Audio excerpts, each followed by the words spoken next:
மனசுக்கு பிடிச்ச வாழ்க்கையை வாழ்கிறது எப்படி? இந்த டாப்பிக்கை மனசில் வச்சுட்டு சில பாயிண்ட்ஸை நான் எழுதியிருக்கேன். அது உங்களோட ஷேர் பண்ணணும்னு நினைக்கிறேன்.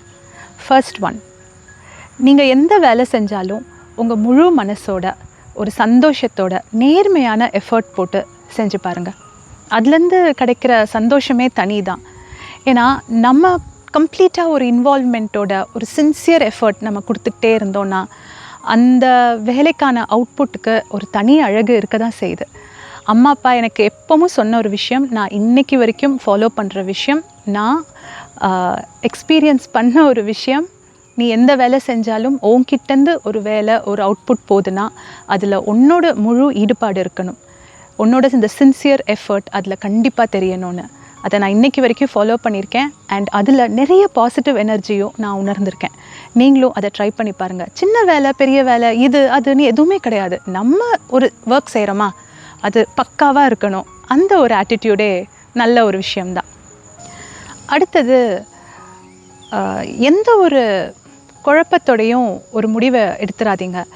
மனசில் ஏதோ ஒரு குழப்பம் இருக்குது அப்படின்னா அந்த நேரத்தில் முடிவெடுக்கணும் அப்படின்ற ஒரு சிச்சுவேஷனை எப்படியாவது அவாய்ட் பண்ணுறதுக்கு ட்ரை பண்ணுங்கள். இப்போது ஏதாவது ஒரு முடிவை எடுத்தே ஆகணும் அப்படின்ற ஒரு சிச்சுவேஷனில் இப்போது ஏதோ ஒரு டெசிஷன் நம்ம எடுத்தே ஆகணுன்ற ஒரு கட்டாயத்தில் ஒரு டெசிஷன் எடுக்கிறோன்னா அது சரியாக இருக்குமா அப்படின்னு சொல்ல முடியாது. அந்த ப்ரெஷர் எப்படியாவது அவாய்ட் பண்ணுறதுக்கு முயற்சி பண்ணிக்கோங்க. நம்ம எல்லாரோட லைஃப்லேயும் ரெண்டு முக்கியமான ஒரு விஷயம் அப்படின்னா அது நம்மளோட ஆரோக்கியம் அண்ட் நம்மளோட குடும்பம். இந்த ரெண்டு தவிர மிச்சம் எல்லாமே எப்படினாலும் சமாளிச்சிடலாம். ஸோ இந்த ரெண்டு விஷயமும் ஒவ்வொருத்தங்களுக்கு நல்லபடியாக அமைஞ்சிருச்சு அப்படின்னா நம்மளுக்கு ஒரு 70% மேலே நம்ம எல்லாருமே ரொம்ப ஆசீர்வதிக்கப்பட்டவங்க. ஸோ ஹெல்த் அண்ட் ஃபேமிலி இந்த ரெண்டு விஷயத்தையுமே பத்திரமா பார்த்துக்கோங்க. இதுதான் இருக்கிறதுலையே ரொம்ப ரொம்ப முக்கியமான ஒரு விஷயம். அடுத்தது, உங்கள் நிம்மதி எப்போவுமே உங்கள் கண்ட்ரோலில் இருக்குதுன்னா நல்லாயிருக்கும். எப்படி சொல்கிறேன்னா, இப்போது நம்மளை பற்றி நிறைய பேருக்கு நிறைய அபிப்பிராயம் இருக்கும். ஒவ்வொருத்தருக்கும் 100 பேர் இருக்காங்கன்னா 100 பேருக்கு நம்மளை பற்றி ஒரு 100 விதமான ஒப்பீனியன்ஸ் இருக்கும். நம்ம எல்லாத்தையும் போய் கரெக்ட் பண்ணிகிட்டே இருக்க முடியாது. ஸோ மற்றவங்க என்ன நினைக்கிறாங்க, அவங்களோட ஒப்பீனியன்ஸ், இதை நினச்சி ஹர்ட் ஆகாமல் இருக்கிற அந்த ஒரு எபிலிட்டி இருந்தாலே நிறைய டென்ஷன்ஸ் நிறைய ஸ்ட்ரெஸ் இது எல்லாத்தையுமே அவாய்ட் பண்ணிடலாம். நம்ம செய்கிற காரியத்தில் நம்ம ஃபோக்கஸ்டாக இருக்கலாம்னு தோணுது. ஸோ எதையுமே பர்சனலாக எடுத்து ஹர்ட் ஆகாமல் இருக்கிற அந்த ஒரு ஸ்கில் வளர்த்துக்கணும். அந்த எனக்கு இப்போ வரைக்கும் வந்துச்சான்னு எனக்கு தெரியல, நானும் ட்ரை பண்ணிட்டு தான் இருக்கேன். பட் எனக்கு என்னவோ அந்த ஸ்கில் இருந்தால் லைஃப் இன்னுமே கொஞ்சம் ஈஸியராக இருக்கும்னு தோணுது. வாழ்கிற இந்த லைஃப்பை இன்னும் அழகாக்க எனக்கு தோன்ற ஒரு விஷயம், நம்மளை சார்ந்து இருக்கிறவங்களுக்கு நம்ம நிறையா சப்போர்ட் அண்ட் நிறையா பாராட்டு, அப்ரிசியேஷன் இதை நம்ம நிறையா கொடுக்கணும்னு எனக்கு தோணுது.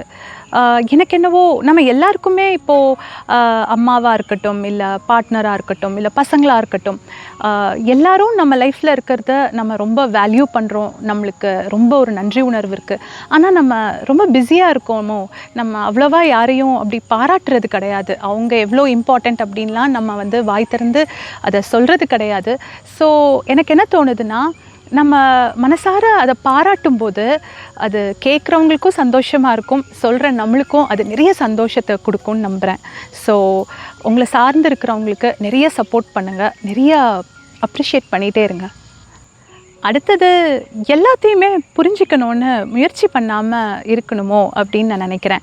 சில விஷயங்கள் எவ்வளோ ட்ரை பண்ணாலும் அதுக்கான ஒரு க்ளோஷர் கிடைக்காது, அதுக்கு ஒரு முடிவே கிடைக்காது. மேபி இப்படி கூட இருக்கலாம்ல, முடிவே கிடைக்காம இருக்கிறது தான் இன்னொரு நல்ல விஷயத்துக்கான தொடக்கமாக கூட இருக்கலாம் நம்ம லைஃப்பில். ஸோ எல்லாத்தையுமே புரிஞ்சிக்கணும், எல்லாமே ஏன் நடந்துச்சு எதுக்கு நடந்துச்சுன்னு ரொம்ப அனலைஸ் பண்ணாமல் இருக்கிறது நம்மளுக்கு நிறைய நிம்மதி கொடுக்கும்னு நினைக்கிறேன். நம்ம லைஃப்பில் ஏதாவது ஒரு விஷயம் சரியாக இல்லைன்னா உடனே நம்ம கம்ப்ளைண்ட் பண்ணுவோம்.